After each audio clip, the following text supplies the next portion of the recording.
விருதுநகர் மாவட்டம் கிருஷ்ணன் கோவிலில் கல்வி பணியில் கடந்த 34 ஆண்டுகளாக சிறப்பாக சேவையாற்றி வரும் VPMM கல்வி நிறுவனங்கள், கலை மற்றும் அறிவியல் கல்லூரி, பொறியியல் கல்லூரி, நர்சிங் கல்லூரி, கல்வியியல் கல்லூரி உள்ளிட்ட பல்வேறு கல்வி நிறுவனங்கள் ஒரே வளாகத்தில். நித்யானந்தம், எப்படி பார்க்கலாம் இந்த விவகாரம்? இது தொடர்பாக எழுந்திருக்கக்கூடிய நிறைய கருத்துகள் எப்படி பார்க்குறீங்க நித்யானந்தம்? நியூஸ் 7 நேயர்களுக்கு என்னுடைய பணிவான வணக்கத்தினை தெரிவித்துக் கொள்கின்றேன். மோடி தள்ளிட்டு வந்துட்டார், தூக்கிட்டு வந்துட்டார். இதெல்லாம் நம்ம கேட்டோம். இங்கே தாவேகா சட்டமன்றத்தில் பெரும்பான்மை கிடைக்கல. அப்போ தள்ளிட்டு வந்தாரா, தூக்கிட்டு வந்தாரா? எம்எல்ஏக்களை தூக்கவில்லை, நீங்க குறுக்க எம்பிக்களை தூக்குவது வேற, எம்எல்ஏ பதவி ராஜினாமா பண்ண ரெண்டும் ஒண்ணு இல்ல. ரெண்டும் ஒண்ணு இல்ல. சும்மா ஈக்குவேட் பண்ண அவரோட நேரம் அவர் குறுக்கிட வேணாம். நான் முட்டாளாவே இருந்தாலும் கூட அமைதியா கேளுங்க, நீங்க பதில் சொல்லுங்க. நீங்க பேசுங்க நித்யானந்தம் ப்ளீஸ். அதனால் சட்டமன்றத்தில் எம்எல்ஏ தான் வருவாங்க, எம்பி வர மாட்டாங்க. பார்லிமெண்ட்டில் தான் எம்பி வருவாங்க. அங்கே மோடி தூக்குவார், இங்கே விஜய் தூக்குவார். இவ்வளோதான் விஷயம். இங்கே விஜய் வந்து தான் வெற்றி பெறுவதற்காக, ஆட்சியில் அமர்வதற்காக அதிமுகவை பிளந்து அதிலிருந்து சில பேரை தூக்கிட்டு வந்துட்டார், தள்ளிட்டு வந்துட்டார் அப்படின்னு நான் சொல்கிறேன். அப்படி வரும்பொழுது அவரோட கூட்டணியிலே இருந்த திமுக கூட்டணியை சார்ந்த உறுப்பினர்கள்லாம் எதிர்த்தாங்களா? இப்போ பேசுகிற மாதிரி பேசினாங்களா? யாருமே பேசலையே. ஆட்சியை தக்க வச்சுக்கணும், தனக்கு 2 மந்திரி பதவி வேணும் தான் நினச்சாங்க. வெளியிலேருந்து ஆதரிக்கிறேன்னு சொன்னாலும் கூட ஆளுங்கட்சியில் இருக்கணும்னு நினச்சாங்க. திமுகவில் இருந்தால் ஆட்சியில் பங்கும் கிடைக்காது, உங்களுக்கு வாரியமும் கிடைக்காது. ஒரு நாளும் கொடுத்தது கிடையாது. அவங்க மைனாரிட்டி அரசாக இருந்தாலும் கூட கொடுத்தது கிடையாது. ஆனால் விஜய் ஆட்சியில் பங்குங்கிறாரு. அப்போது எது விரும்புவாங்க? எந்த காலத்துலேயும் அவங்க திமுகவுக்கு போக மாட்டாங்க, இவங்களோட தான் இருப்பாங்க. அதுக்கப்புறம் பாஜக எதிர்ப்பை கூர்மைப்படுத்துகிறாரான்னு ஒரு கேள்வி, முக்கியமான கேள்வி அது. நிறைய பேர் அப்படி மேலோட்டமாக பார்க்குறோம்.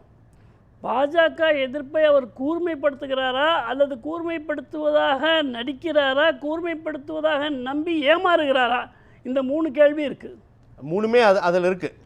ஆமாம், 3 கேள்வி இருக்குது. அவர் ஏமாந்து போகிறாரா, அவர் சாமர்த்தியமாக நடந்துக்கிறாரா, இந்த மாதிரி இருக்குது. அப்படி இருக்கும்பொழுது என்னுடைய கருத்து, ஏமாந்து போகிறதுக்கு என்ன விளக்கம் வச்சுருக்கீங்க? அதான் வச்சுருக்கேன், இப்போ சொல்ல போகிறது தான்.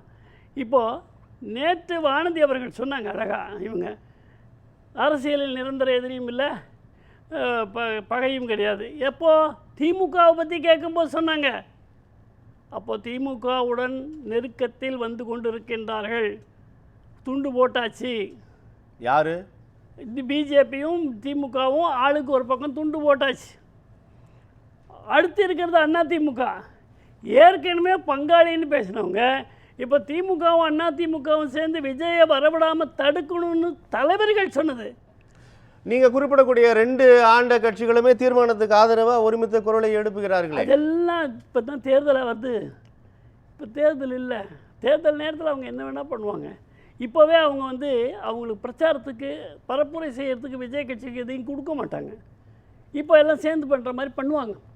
ஆனால் திமுக, அதிமுக, பாஜக வந்தால் உங்களுடைய சீமான் கட்சி எல்லாம் சேர்ந்து இப்போ இடைத்தேர்தல் எப்போ அறிவித்தாலும் 6 சீட்டும் அவங்க தான் ஜெயிப்பாங்க.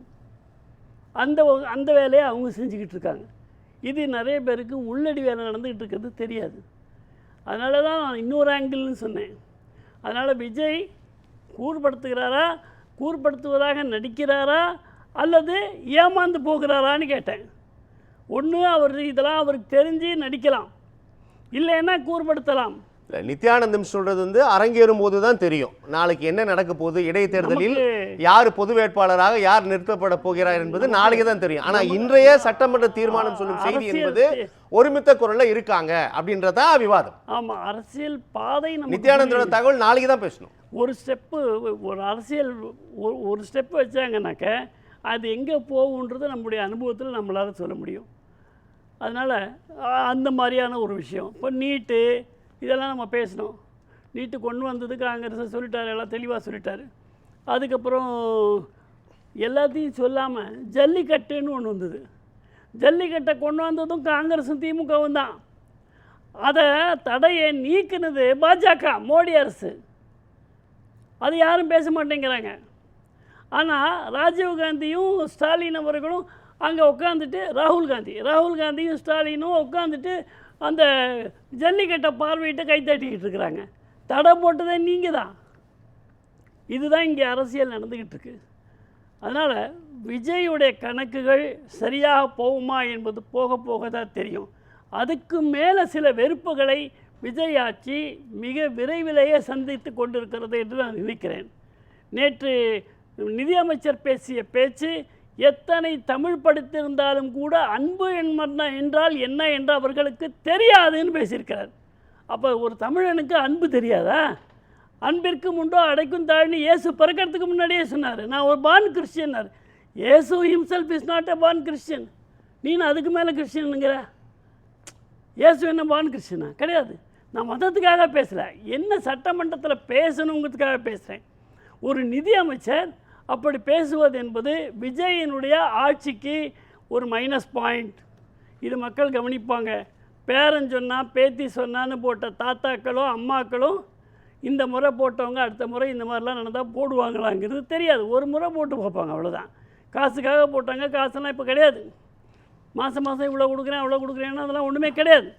அதனால் விஜயனுடைய செல்வாக்கு இப்படிப்பட்ட அமைச்சர்களை கொண்டு சரிவதற்கான வாய்ப்பு இருக்கிறது. அதை மடைமாற்றம் செய்வதற்காக எல்லோரையும் சேர்த்து எல்லாரும் ஏற்றுக்கொள்ளக்கூடிய சில தலைப்புகளில் தீர்மானம் போடுறாரு. திமுக ஏற்றுக்கும், அதிமுக ஏற்றுக்கும். யாருக்கு எதிரான அந்த தீர்மானம் என்பது தானே முக்கியம். பாஜகவுக்கு எதிரானது. அவங்களுக்கு அதை பற்றி கவலை இல்லை. திமுகவுக்கு அவங்க ஏற்கனவே பேசிக்கிட்டு இருக்காங்க, நீங்கள் பாட்டில் உங்கள் வேலையை பண்ணுங்கள், எலெக்ஷன் நேரத்தில் பார்த்துக்கலான்னு. அப்படி எத்தனையோ பேர் இருந்தாங்க இல்லையா? அதனால் இது அரசியல் என்பது ஒரு சூதாட்டம். அந்த சூதாட்டம் இப்போ நடந்துகிட்ருக்கு.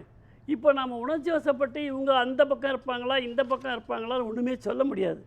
எல்லாரும் விஜய் எதிர்க்கணும்னு வந்தாச்சுன்னா திமுக, அதிமுக, பாஜக மூணும் இருக்கும். கனிமொழியும் வானத்தையும் ஒரே மாதிரி பேசுகிறாங்க. Politics no relation to morals சொன்னால் கூட அடுத்தடுத்த நகர்வுகள் மூலமாக ஒருவேளை நீங்கள் சொல்கிறது அரங்கேறும் போது மக்களிடம் அம்பலப்பட்டு விடுவார்கள் அல்லவா? ஆமாம், அம்பலப்படுவாங்க. தெரியலையே, இந்த முறை ஒன்றுமில்லாத ஒரு விஜய் இந்த அளவுக்கு 108 சீட் வந்துட்டாருனாக்க நீங்கள் அம்பலப்பட்டிருக்கீங்கன்னு தானே அர்த்தம்.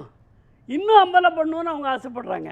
ஸோ இது மூலமாக ஒருங்கிணைப்புலாம் அரங்கேற போவதில்லை அப்படின்றது உங்களுடைய வாதம்.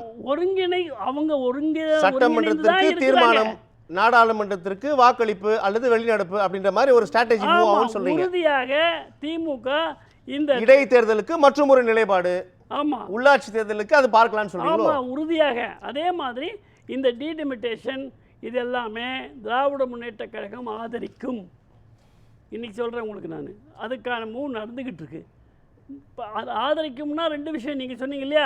வெளி நடந்தாலும் ஆதரிப்பு தான், வாக் அவுட் பண்ணாலும் ஆதரிப்பு தான். ஏன்னா அந்த ஓட்டு குறைஞ்சி போகுது.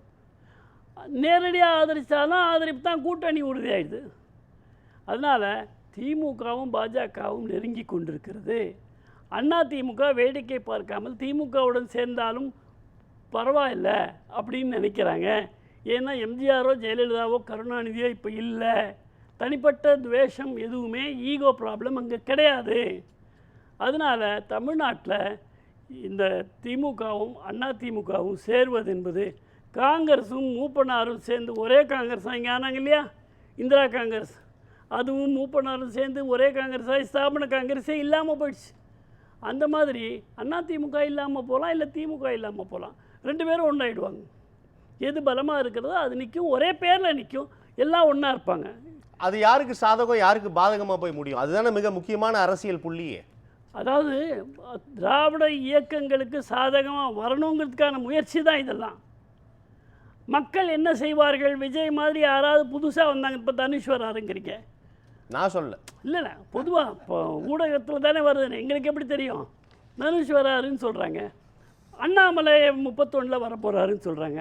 அண்ணாமலை பின்னாடி பயங்கரமான இளைஞர்கள் கூட்டம் இருக்குது, ஆண்கள் பெண்கள் எல்லாருமே வர்றாங்க அப்படின்னு சொல்கிறாங்க.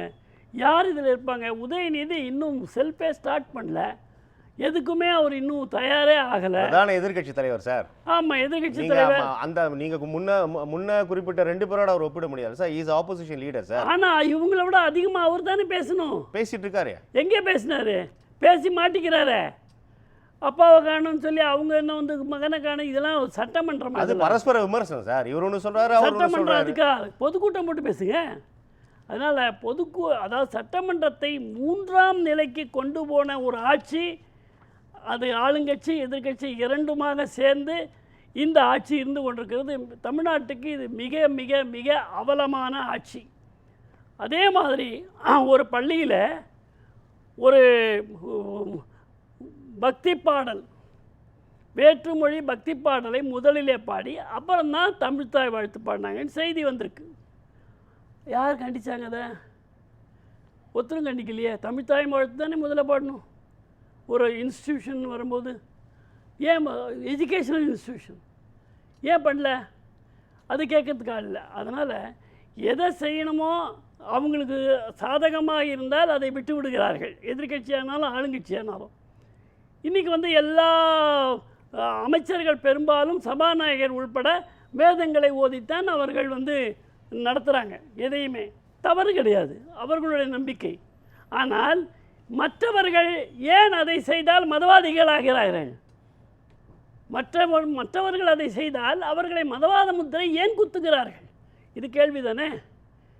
அவங்களும் செய்கிறது கிடையாது. எங்கே மதவாத குத்திடுவாங்களோ, நம்ம ஜெயிக்காமல் போயிடுமோ, சீட்டு கிடைக்காமல் போயிடுமோன்னு.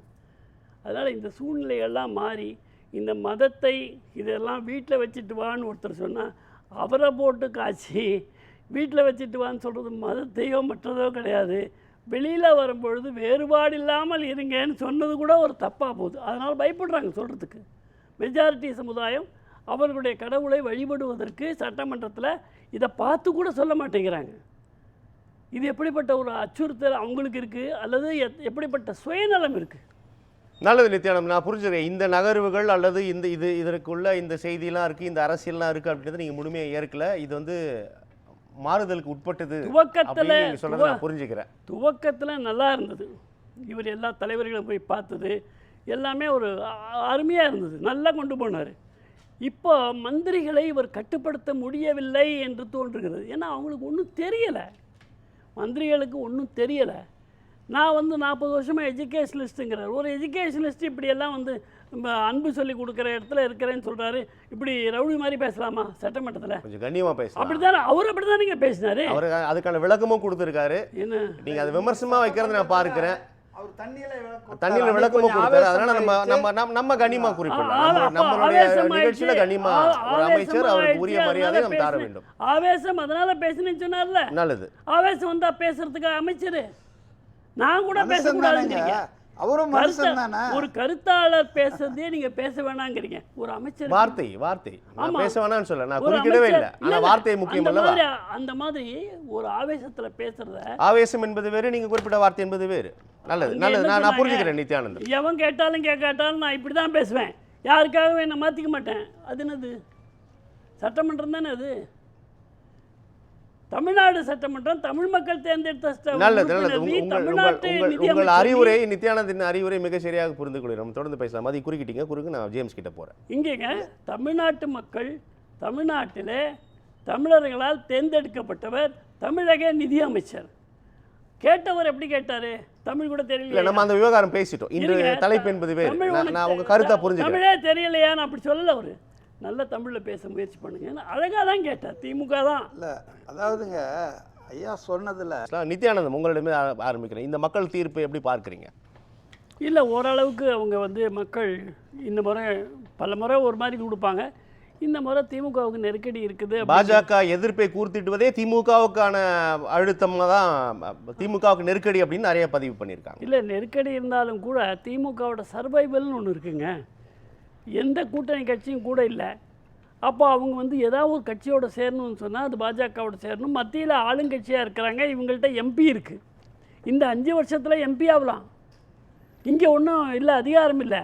அங்கே அதிகாரம் கிடைக்கும். 12 கேபினெட் வேணும்னு சொல்லிட்டு உட்காந்து உண்ணாவிரதம் பண்ண கட்சி திமுக பார்லிமெண்ட்டில்.